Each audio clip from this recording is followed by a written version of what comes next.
আসসালামু আলাইকুম রহমতুল্লাহি অবরাকাতু। দিনে দিনে আমরা আরও বেশি নির্বোধ আর বোকা হয়ে যাচ্ছি। কোন কাজ করলে আমাদের মহান আল্লাহ তাআলা খুশি হবেন আর কি কাজ করলে তিনি রাগান্বিত হবেন, সেই হিতাহিত জ্ঞানটিও যেন হারিয়ে ফেলছি দিন দিন, যা এই পবিত্র রমজানেও চলমান রয়েছে। রোজা আল্লাহ তাআলার ফরজ হুকুম। সুস্থ অবস্থায় সবার জন্যই রোজা রাখা বাধ্যতামূলক, আর ইফতার যেন এই রোজাকে আরও পূর্ণতা দিয়ে থাকে। তবে বুঝতে হবে আমাদের রোজা রাখা ফরজ আর সেহরি বা ইফতার করা সুন্নত। কেউ যদি ইফতার আর সেহরি কোনোটিই না করে তবুও তার রোজা হয়ে যাবে। কিন্তু বর্তমান সময়ে বিষয়টি খুবই লক্ষণীয়। তা হচ্ছে দেশের বিভিন্ন ভার্সিটিগুলোতে দেখা যাচ্ছে ছেলেমেয়ে একই সাথে বসে ইফতার আয়োজন করছে। সে ছবি আবার বাহারি ক্যাপশনে সামাজিক যোগাযোগ মাধ্যমগুলোতে ছড়িয়ে দিচ্ছে। ইফতারের নামে চলছে যত সব উদ্ভট কাজ। এগুলো সম্পর্কে ইসলাম কি বলে, চলুন জেনে নেওয়া যাক। প্রথমে বলা হয়েছে রোজা একটি ফরজ বিধান আর ইফতার হচ্ছে সুন্নাহ। কেউ যদি ইফতার নাও করতে পারে তবুও তার রোজা হয়ে যাবে ইনশাআল্লাহ। তবে ইফতার করতে গিয়ে পর্দার মতো ফরজ বিধান যেখানে লঙ্ঘন হয় সেখানে ইফতার গুরুত্বপূর্ণ নয়, বরং সেটা শয়তানের ধোঁকা, যা আমরা একেবারেই বুঝি না। যেখানে হাদিসে বলা হয়েছে পরনারী ও পরপুরুষ এক জায়গায় হলে সেখানে তৃতীয় ব্যক্তি হিসেবে উপস্থিত হয় শয়তান, আর সেখানে আমরা একই সাথে বসে ইফতারি করছি। এ এক আজব তামাশা। সুতরাং স্কুল কলেজ বা বিশ্ববিদ্যালয়ে হোক আর বাড়ির কক্ষেই হোক কিংবা মোটর গাড়িতেই হোক, কোথাও কোনো পুরুষ লোক বিবাহ বৈধ এমন কোনো মহিলার সাথে একাকী থাকতে পারবে না। অনেক মানুষ আছে যারা আত্মবিশ্বাসের বলে হোক কিংবা দ্বিতীয় পক্ষের ওপর নির্ভর করেই হোক উপরোক্ত মহিলাদের সাথে একাকী অবস্থানে খুবই উদার মনোভাব পোষণ করে। তারা এভাবে মেলামেশাকে খারাপ কিছুই মনে করে না, অথচ এরই মধ্য দিয়ে ব্যভিচারের সূত্রপাত হয়।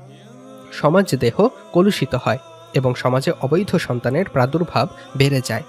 আর যারা এটিকে বৈধতার সার্টিফিকেট দিতে চায় তারাও শয়তানের ধোঁকায় মত্ত। আবার এমন কিছু ভাই বোন আছে যারা বলে, আরে আমরা তো ইফতার করছি, ভালো কাজ করছি। তাদের উদ্দেশ্যে একটি কথা, আপনি যদি পুরো রমজানে তাদের সাথে একদিনও ইফতার না করেন তাহলে কি আপনার গুনাহ হবে? না, হবে না। কিন্তু পর্দার আইনের তোয়াক্কা না করে ক্যাম্পাসে ছেলে মেয়ে একসাথে বসে ইফতার করাটাও কিন্তু শয়তানের কাজ বলে পরিগণিত হবে। সেটা আমরা অনেকেই জানি না, আর জানলেও না জানার ভান করি, যার কারণে দিনকে দিন এগুলো বেড়েই যাচ্ছে। শুধু তাই নয়, ইফতারির আগে যেখানে খোশ গল্পও চলে হর হামেশা, এখন যারা গল্পে ব্যস্ত থাকে তারা কি চোখ বন্ধ করে গল্প করে? অথচ আল্লাহ তাআলা বলেন, মুমিনদের বলুন তারা যেন তাদের দৃষ্টি নত রাখে এবং তাদের যৌনাঙ্গের হেফাজত করে, এতে তাদের জন্য খুব পবিত্রতা রয়েছে। নিশ্চয়ই তারা যা করে আল্লাহ তা অবহিত আছেন। আর ঈমানদার নারীদেরকে বলুন তারা যেন তাদের দৃষ্টিকে নত রাখে এবং তাদের যৌনাঙ্গের হেফাজত করে।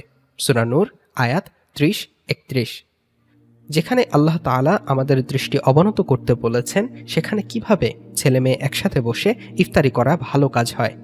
আপনার কাছে এই কাজ ভালো মনে হলেও মহান আল্লাহ তাআলার কাছে এগুলো নাজায়েজ কাজ। তাছাড়া হাদিস শরীফেও পর্দার প্রতি বিশেষ গুরুত্ব আরোপ করা হয়েছে। হযরত আব্দুল্লাহ রাদিয়াল্লাহু তাআলা আনহু থেকে বর্ণিত হয়েছে, রাসূল সাল্লাল্লাহু আলাইহি ওয়াসাল্লাম বলেন, নারী পর্দাবৃত থাকার বস্তু। যখন সে পর্দাহীন হয়ে বের হয় তখন শয়তান তার দিকে চোখ তুলে তাকায়।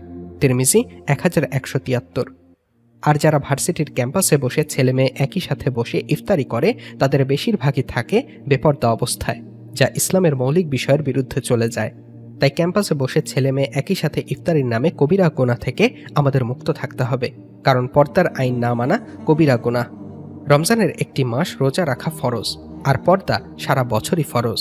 তাই রমজানের পবিত্রতা রক্ষায় এইগুলো আমাদের বর্জন করতে হবে। আল্লাহ তাআলা আমাদেরকে এই নতুন ফিতনা থেকে বেঁচে থাকার তৌফিক দান করুন, আমিন। আপনিও কমেন্ট বক্সে আমিন লিখে আপনার মূল্যবান মতামত জানিয়ে দিন। ভিডিওটি ভালো লাগলে একটি লাইক দিন ও যত সম্ভব শেয়ার করে এই বিষয়ে সবাইকে জানিয়ে দিন। আমাদের চ্যানেলটি যদি এখনও সাবস্ক্রাইব করে না থাকেন তবে সাবস্ক্রাইব করে পাশে থাকা বেল বাটনটি চেপে রাখুন। আল্লাহ হাফেজ।